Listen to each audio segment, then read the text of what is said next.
Hi guys, White Witch 110 here. The painting that you're looking at is from the Mouth and Foot Artists. They send out 4 or 5 cards in the mail and are asking for donations.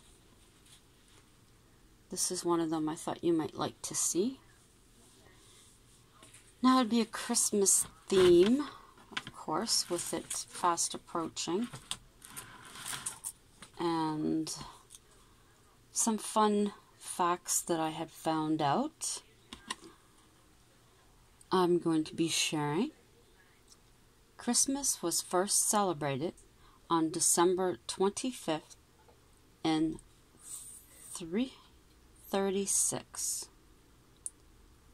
But it was not an official Roman state festival at that time. This was during the time of the Roman Emperor Constantine, the first Christian emperor. Joseph Moore wrote Silent Night in 1818 and Away in a Manger in 1882.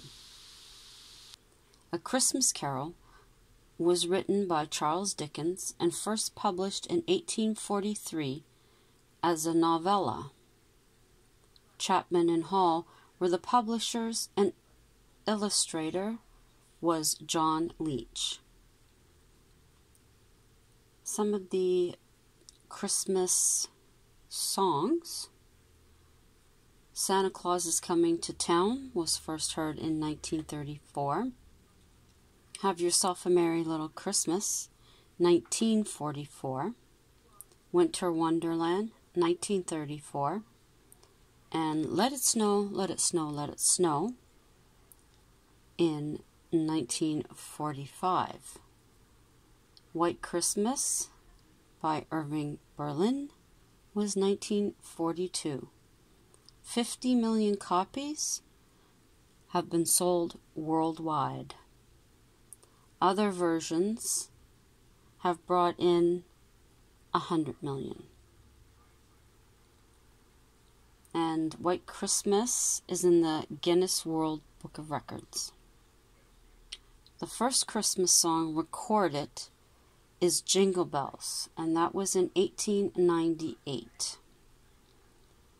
And it was wrote by J.S. Pierpont in Savannah, Georgia. Now, the most played Christmas songs are All I Want for Christmas by Mariah Carey, Last Christmas by Wham, Fairy Tale of New York, Christy McCall, Merry Christmas Everyone, Shakin' Stevens, It's the Most Wonderful Time of the Year, Andy Williams, which has always been one of my favorites. It's Beginning to Look a Lot Like Christmas, Michael Bublé. Now, there have been variations of Hark the Herald Angels Sing, and that song has been around since 1650, and it was first published in 1739. Now, in regards to A Christmas Carol, there have been quite a few different adaptations of it. There was an animated version in 2009. George C. Scott played Ebenezer in the 1984 version. The Muppets in 1992. Albert Finney as a musical in 1970. I do have that DVD. It is one of my favorites. In 1951, the version that everybody sees on TV at that time of year, and my father and I used to watch on Christmas Eve, is the version with Alistair Sims. In 1938, Reginald Owen played Ebenezer, and in 2004, Kelsey Grammer also did a musical version. In 1935, Seymour Hicks. In 1988, Bill Murray. and that was Scrooged. And in 1979, Henry Winkler played in a version called An American Christmas Carol, which is also one of my favorites, and I have that DVD as well. Santa, of course, is known as Saint Nick, Santa Claus, Father Christmas, Sinterklaas, Père Noël, and Papa Noël. Those are just a few. Let's see. Some facts you may not know about one of the very popular Christmas movies is National Lampoon's Christmas Vacation. It is an adaptation of John Hughes' short stories of Christmases in 1959 and 58. And they used that to put their base for the movie. Now, it was made into the movie in 1983. When Clark is in the attic and he pulls out the reels, there's one that says Xmas 59, and that is a nod to Mr. Hughes. John Gillick and Juliette Lewis were the third actors to play Rusty and Audrey. There were no rehearsals by the actors for the movie because Chevy Chase ad-libbed, so they felt it was useless. 4 SNL alumni are in the movie: Chevy Chase, Brian Doyle Murray, Julia Louis-Dreyfus, and Randy Quaid. The movie was never seen in a theater in the UK. It went straight to video. And the movie doesn't actually end on Christmas. It ends on Christmas Eve. Now, the movie that Rusty is watching is It's a Wonderful Life by Frank Capra. His grandson was the second assistant to the director. The Griswold house is the same one that was used in Lethal Weapon. And the street was built on the Warner Brothers back lot in Burbank, California. Mae Questel, Aunt Bethany, this was her final film. And she also did the voices of Betty Boop and Olive Oyl. Cue cards were placed on the set for the scene where Griswold insults his boss. They wanted that so that it would be quick fire, just like you see in the movie. Now, the studio had planned to cut the scene where the cat is electrocuted because they felt that it might not be appropriate.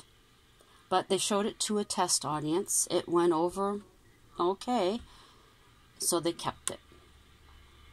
Now, there was a trained squirrel for the house scene, but unfortunately, he died the day before the scene was to be filmed.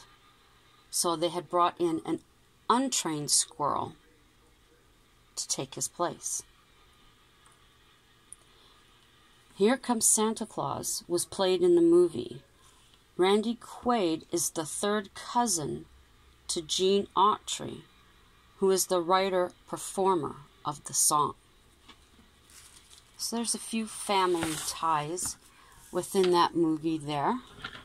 I found that quite interesting myself to see that. What else?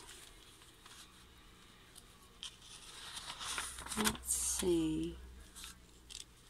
Now there are quite a few animated programs too for sorry for Christmas. Santa Claus is Coming to Town came out in 1970. The Snowman, which is a beautifully animated Christmas special, was done in 1982. Of course, Frosty the Snowman in 1969. A Year Without a Santa Claus, 1974. Mickey's Christmas Carol, 1983. Everyone's beloved, Dr. Seuss, How the Grinch Stole Christmas, in 1966. Rudolph the Red-Nosed Reindeer, 1964. A Charlie Brown Christmas, 1965. And I would have to say a lesser-known one by most people, Nestor the Long-Eared Christmas Donkey, in 1977. Rudolph's Shiny New Year, 1976. The Little Drummer Boy, 1968. Jack Frost, 1979. That's the animated, or the little clay figures, not the one with Michael Keaton. Frosty's Winter Wonderland, 1976. Rudolph and Frosty's Christmas in July, 1979. The Stingiest Man in Town, 1978. And 'Twas the Night Before Christmas, 1974. Now, a lot of these I remember watching as a kid. Of course, it's basically the 60s and 70s, so that would be my time. Always look forward to them. When I got a bit older, I had a tape recorder, and I actually sat in front of the TV with it, taping Rudolph the Red-Nosed Reindeer so that I could listen to it whenever I wanted to. I always thought that was so cool. And then once the... was it no, not DVD. What they used to call them? Oh my gosh. Once the tapes came out, and you could, the VCRs came into fashion, I thought that was even better because I could go ahead, tape it from the TV, and again, watch it whenever I wanted to. Now, Christmas movies and the years that they came out, here's a few of them. A Christmas Story, which I believe, if not most, part of it was filmed up here in Canada. That came out in 1983.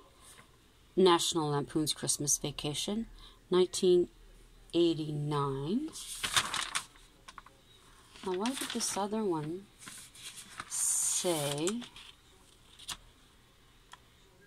or am I thinking of something else? Okay, I'm thinking of something else. Oh, confusion. Okay, Miracle on 34th Street, 1947. It's a Wonderful Life, 1946. The Home Alone series began in 1990. The Santa Claus series began in 1994. White Christmas in 1954. Nightmare Before Christmas, 1993. The Polar Express, 2004. Scrooged, 1988. Christmas in Connecticut, 1945. The Bishop's Wife, 1947. Scrooge with Alistair Sims, 1951. Christmas with the Cranks, 2004. Holiday Inn, 1942. That is one of my favorites. And It Happened on 5th Street, 1947. If you can find this on YouTube, or if you have a store where you can go and order old movies and they're on DVD, please check this one out. It Happened on 5th Avenue. It is a great movie. The Bells of St. Mary, of course, 1945. And Going My Way, 1944. The Man Who Saved Christmas, 2002. And that was partially, if not all of it, filmed up here, actually in Toronto. And the home that they used is Spadina House, which I can tell you, I may have mentioned it as one of the haunted places at Halloween. Not 100% sure, but I can always tell you about that house another time. The Christmas shoes with, oh my gosh, my mind went blank. Rob Lowe in 2002. And Christmas Comes to Willow Creek in 1987. That's one of hubby's favorites. So I think that's where I'll end that one. This is the vlog I was supposed to do actually last night. But again, I was just so beat that I fell asleep.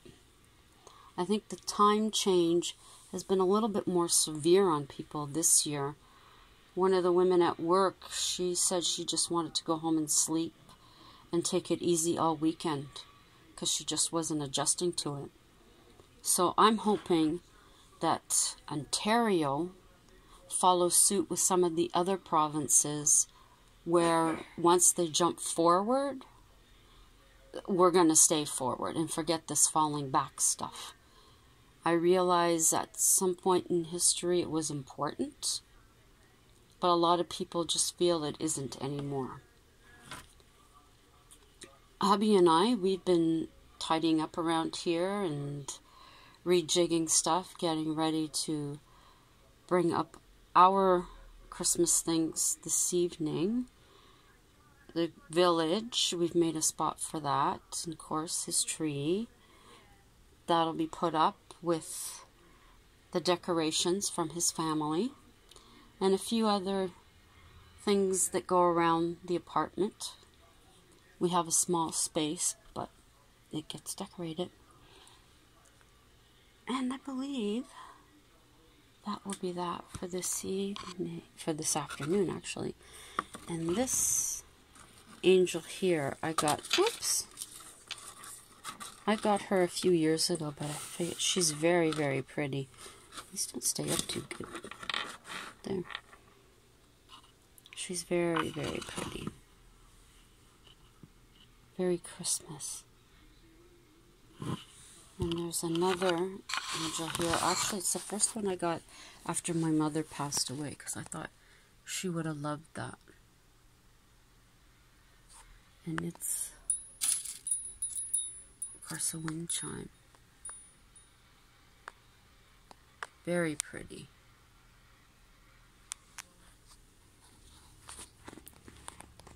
And I'm going to try and get, of course, some of the crafting stuff together.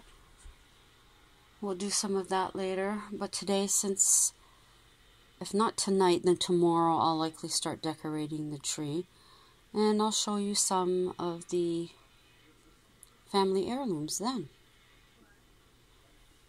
So, if you're loyal, thank you for coming by and taking a listen to some Christmas facts. I really appreciate it. If you're coming through just to take a peek, check out the other videos. There may be something there that you'll find interesting. If you do, please give that video a thumbs up. You can leave a comment. I do get back to all my comments. And also share it out if you feel to do so. Subscribe.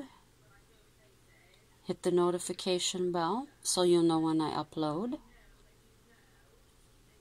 And you can hear Dark Arts TV in the background. So, until the next time, ciao for now.